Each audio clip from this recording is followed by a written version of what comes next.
Sheriff Jake Thompson was just settling into his recliner, a steaming cup of coffee in one hand and the TV remote in the other, when the aggressive knocking at his front door shattered his peaceful morning. He wasn't expecting visitors, especially not the kind who pounded like they were trying to break in. With a sigh, he set his coffee down and walked to the door. The sight that greeted him nearly made him laugh out loud. 3 men in ill-fitting uniforms stood on his porch, chests puffed out like they were about to raid a criminal hideout. The tallest one, a middle-aged guy with a thick mustache and mirrored sunglasses, took a step forward, flashing a shiny badge that looked more like it came from a toy store than an official department. "Sir," the mustache man said in a deep, authoritative voice, "we need you to step outside immediately." Jake raised an eyebrow, crossing his arms over his chest. "And who might you be?" "We're with the AITA enforcement unit," the man announced, his 2 lackeys nodding seriously behind him. "You've violated multiple neighborhood ordinances, and we're here to bring you in." Jake stared at them for a long moment, trying to decide if they were joking or just incredibly stupid. "The HOA has an enforcement unit now?" he asked, playing along. "We do," the mustache man said, lifting his chin, "and we don't tolerate non-compliance." The absurdity of the situation was almost too much.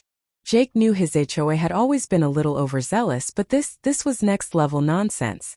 The mustached man reached into his pocket and pulled out a folded piece of paper, dramatically flipping it open.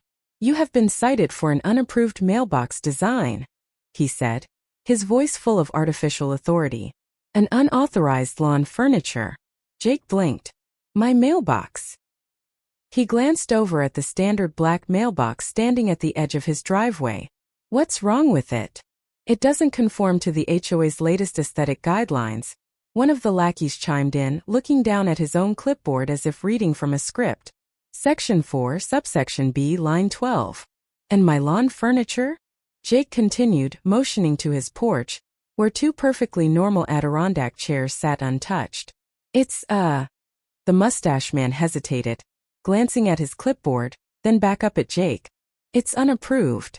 Jake fought the urge to smirk. "So let me get this straight. You're trying to arrest me for a mailbox and patio chairs?" "This isn't a joke," the mustached man snapped, stepping forward. "Non-compliance with HOA ordinances is a serious matter. You're coming with us." Jake folded his arms. "And where exactly are you planning to take me?" "To our holding facility." At that, Jake couldn't hold back his laughter. "You mean to tell me the HOA has a jail?" The mustache man's face turned red. "It's not a jail, it's a compliance center." Jake took a slow breath, rubbing his jaw. "I see." He pretended to think it over. "Well, gentlemen, I hate to break it to you, but I'm a little busy today, so I'll have to decline your invitation." The mustache man's patience snapped. "That's it," he barked. "Turn around and put your hands behind your back." Jake didn't move. "Or what?" One of the lackeys stepped up, pulling out a cheap pair of handcuffs that looked like they'd break if you sneezed too hard. "Do it now, sir, or we'll be forced to take action." Jake sighed, shaking his head. "All right." He turned slightly, reaching down to his hip, not for a weapon, but for the small radio clipped to his belt. With a quick press of the button, he sent out a silent distress signal to his deputies, all without breaking eye contact with the so-called officers. The mustache man grinned, clearly thinking he'd won. "That's right," he said smugly. "You're learning your place." Jake held back another chuckle. "Oh, I know my place." As soon as the lackey stepped forward to slap the flimsy cuffs on him, Jake moved in a single swift motion. He grabbed the man's wrist, twisted it behind his back, and spun him toward the nearest car. The man yelped as his face smacked against the hood. The mustache man staggered back. "Hey, what the hell do you think you're doing?" Jake glanced at him, still holding the struggling man in place. "Performing a citizen's arrest." The second lackey reached for something on his belt, probably a fake citation book or another laminated sheet of nonsense, but he froze as the sound of approaching sirens filled the air. Within seconds, real police vehicles skidded to a stop, lights flashing. The HOA officers looked like deer caught in headlights. Jake leaned in close to the man he had pinned. "Now let's talk about who's really under arrest." The flashing red and blue lights bounced off the houses as 2 squad cars came to a stop in Jake's driveway. The mustache man and his two lackeys looked like they had just been caught breaking into a bank. Their self-assured posturing vanished the moment Deputy Carter stepped out of his vehicle, one hand resting on his duty belt. Carter took in the scene, Jake still holding one of the fake cops pinned against the hood of a car, and the other two standing frozen in place. He raised an eyebrow. "Boss, you mind telling me why you're wrestling with a guy wearing what looks like a Halloween police costume?" Jake finally let the squirming man go, stepping back and brushing his hands off. These three gentlemen were in the middle of conducting an unlawful arrest. Figured I'd save them the trouble of doing it the hard way. Carter let out a low whistle, turning to the trio. "All right, let's see some IDs." The mustached man tried to regain his composure, straightening his cheap polyester uniform. "There's been a misunderstanding. We are authorized HOA enforcement officers, and we were carrying out our duties." Carter stared at him for a moment, then slowly reached out and plucked the man's shiny badge from his chest. He turned it over in his hands, examining the poorly engraved letters that read, "HOA Compliance Officer." He looked back up at Jake. "This is a joke, right?" Jake smirked. "I wish." The mustached man puffed up his chest again. "We have full legal authority to issue citations and enforce community standards." Carter remained unimpressed. "Yeah, and which department issued these fancy badges?" The man faltered. "The Homeowners Association Security Division." Carter snorted. "That's not a thing." The second lackey, still rubbing his wrist from Jake's takedown, jumped in. "It is. We were given jurisdiction over all properties in this neighborhood." Carter tilted his head. "Jurisdiction, is that right?" He turned to Jake. "Boss, did you sign off on that?" Jake smiled. "Nope." Carter gave the mustached man a long look. "Well then, I guess you're just some guys running around playing dress-up." The mustache man's face darkened. "You don't understand. We were only enforcing compliance. We have every right to detain rule breakers." Jake stepped closer. "Detain? You were trying to arrest me over a mailbox." The mustached man hesitated, clearly realizing how ridiculous it sounded. "Well, technically." Jake's voice turned steel cold. "There's no technically about it. You tried to put cuffs on me. That's impersonating law enforcement, and depending on how you plan to detain me, we could be talking about unlawful restraint or worse." Carter folded his arms. "So let's start with some real names and real IDs." The three men hesitated before reluctantly handing over their wallets. Carter flipped through them, then gave Jake a look. "Take a look, you're going to love this. Not a single one of them is a registered security guard. They don't even have basic certifications." Jake sighed. "You telling me they're not even rent-a-cops?" Carter shook his head. "Nope. Just some guys in cheap uniforms playing sheriff." The mustache man shifted uncomfortably. "Look, we were just following orders." Jake narrowed his eyes. "Whose orders?" The man hesitated. "The HOA board." Jake crossed his arms. "Got any paperwork to prove that?" The second lackey quickly reached into his pocket and pulled out a crumpled document, handing it over. Carter took one look and scoffed. "This isn't a contract. It's a volunteer neighborhood watch form." Jake glanced over it, shaking his head. "So let me get this straight. You three decided that meant you could run around pretending to be cops and extorting homeowners?" The mustached man's lips pressed into a thin line. "It wasn't extortion. It was community enforcement." Jake gave him a hard stare. "How much were you charging people for these violations?" The lackeys exchanged nervous glances, but no one spoke. Jake exhaled through his nose. "Deputy, let's check their vehicle." Carter nodded and walked over to the HOA-branded SUV parked by the curb. He pulled open the door, rifling through the contents. A moment later, he let out a low whistle.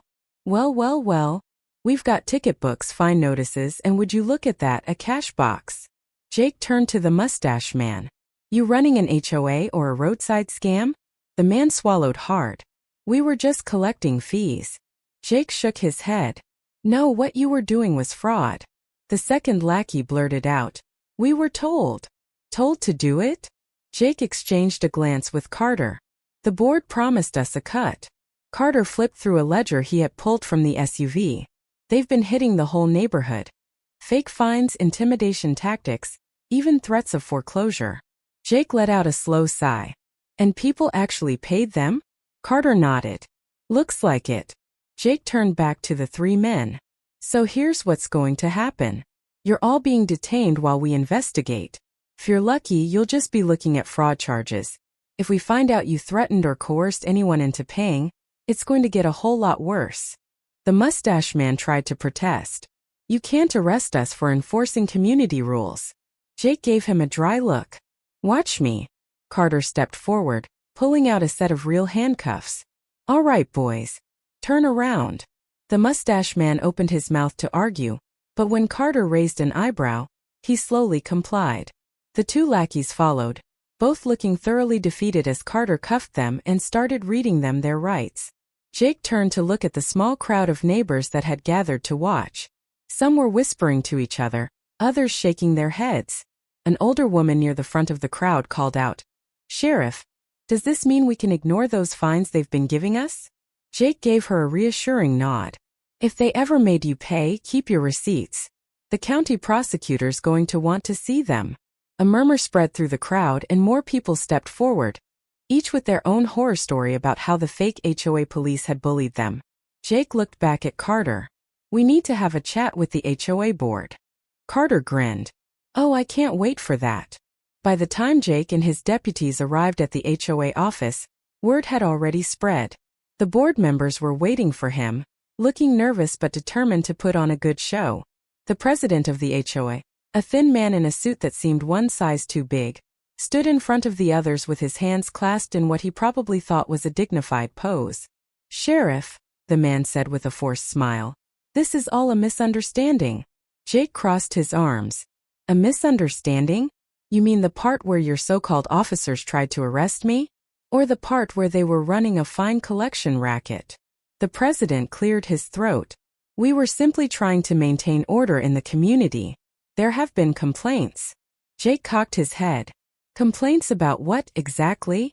The president hesitated, then gestured vaguely. Non-compliance. Jake smirked. You mean mailboxes and patio chairs? A woman with short silver hair, another board member, spoke up. Sheriff, we have to enforce neighborhood standards. People buy homes here because they expect a certain level of decorum. Jake glared at her. And does decorum include hiring unqualified thugs to shake down homeowners? The silver-haired woman stiffened. They were simply volunteers. Jake pulled out the fake citation book from the so-called HOA police. Volunteers who were charging fines, threatening arrests, and pocketing cash. That's not volunteer work. That's fraud. The board members shifted uncomfortably. The president tried to salvage the situation. Look, maybe we got a little overzealous, but surely we can handle this internally. There's no need to involve law enforcement. Jake let out a low chuckle. Too late for that. Your boys are already in cuffs, and we've got plenty of evidence. If I were you, I'd start thinking about a lawyer. The president's smile faltered. Surely there's a way to resolve this amicably. Jake took a step closer. You want amicable? Start by refunding every single dollar these guys took from homeowners. Then we'll talk about what happens next. The silver-haired woman sniffed. This is outrageous. The HOA has operated this way for years. Jake gave her a hard look. Yeah, well, that ends today. By the time Jake walked out of the HOA office, the board members looked like they had just been handed a death sentence. He knew they weren't going to get away with this, not if he had anything to say about it. Back in the neighborhood, the scene had turned into something of a block party. People were out on their lawns, chatting animatedly, swapping stories about their own encounters with the fake cops. Some were laughing, others were fuming. An older man in a golf cap approached Jake. Sheriff, I got fined $200 last month for excessive yard decorations.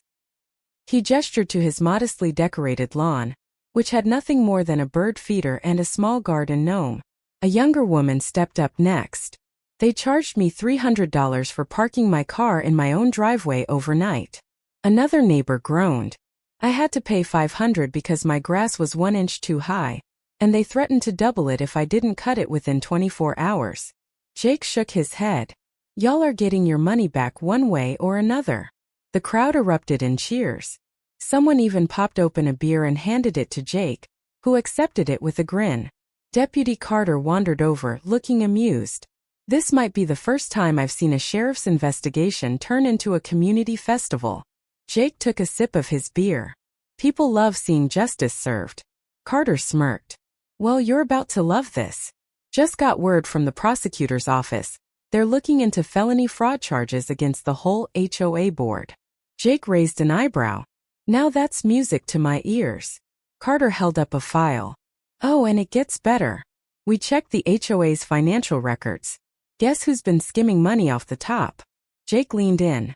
Don't tell me. Carter grinned. Your buddy in the cheap suit.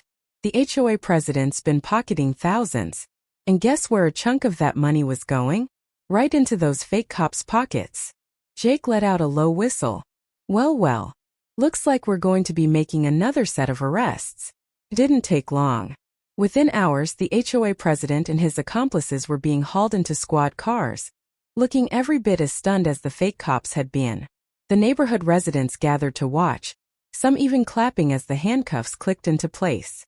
As Jake leaned against his truck, watching the last of the arrests, the older man in the golf cap wandered back over. Sheriff, you ever thought about running for mayor? Jake laughed. I think I'll stick to law enforcement. The man winked. Well, if you change your mind, you've got my vote. Jake just shook his head with a chuckle. Let's just get this neighborhood back to normal first.